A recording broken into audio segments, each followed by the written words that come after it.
দেখবেন সমাজে অনেক ব্যক্তি আছে কোটি কোটি টাকার মালিক, তার বাড়িতে জীবনে কোনো অতিথি সেবা হয় না, কোনো বৈষ্ণব যায় না, জীবনে সে বাড়িতে হরিনাম করাতে পারে না। কেন পারে না? ভালো করে বুঝতে হবে এগুলো। পূর্ব জন্মের যদি একলভ সুকৃতি রয়, তবে তার গৃহে একদিন হরিনাম হয়।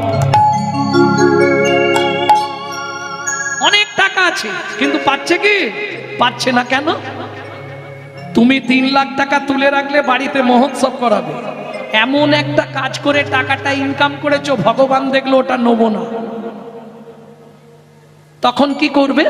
তোমার বাড়ির একজনকে অসুস্থ করবে, নার্সিংহোমে ভর্তি করাবে, ওই টাকাটা নার্সিংহোমে দেওয়া করাবে, ভগবান নেবে না। Man proposes but god disposes. মানুষ ভাবে এক, ভগবান করান আর এক। তুমি দিতে চাইলেই যে তিনি নেবে, এটা ভাবনাটাও তোমার ভুল।